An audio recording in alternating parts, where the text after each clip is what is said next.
Morning, Bill here with the Metals Minute. Today is Friday, March 25th, 2022.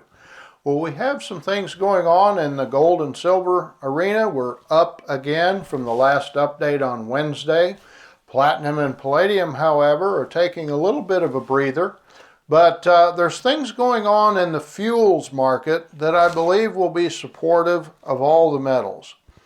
Now, unfortunately, when you go to the pump, you understand what we're talking about.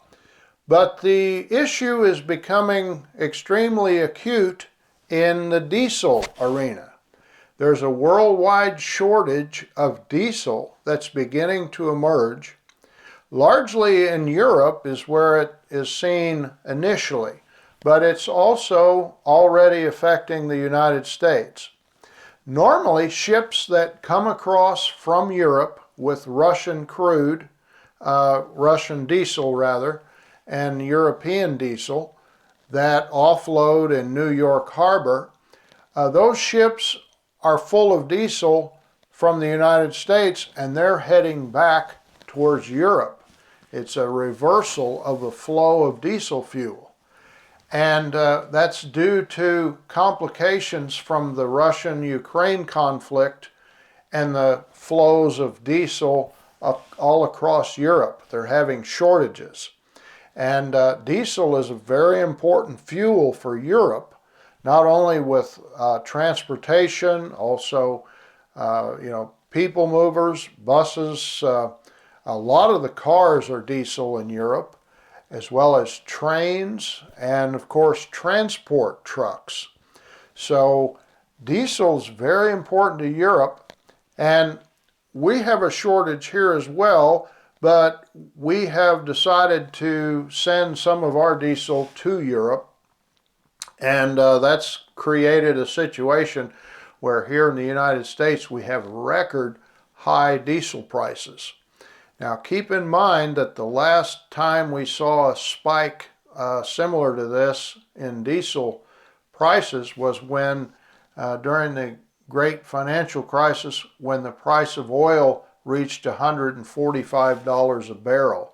Today it's only around $116, and we have diesel prices that are even higher. So the average is $5.13 a gallon nationwide. In California, it's $6.22 on average. So this is a cost that will come through to any item that is shipped, because that creates an added cost. Some items either will not be shipped or they will cost a lot more when they do arrive. So keep that in mind. One way to think about it, a lot of the dollar stores where everything was $1, many of those stores have already become $1.25 stores. So that's a 25% boost across the board in every item in their store. And that's largely due to the cost of shipping that's increased, both on the water and on the land.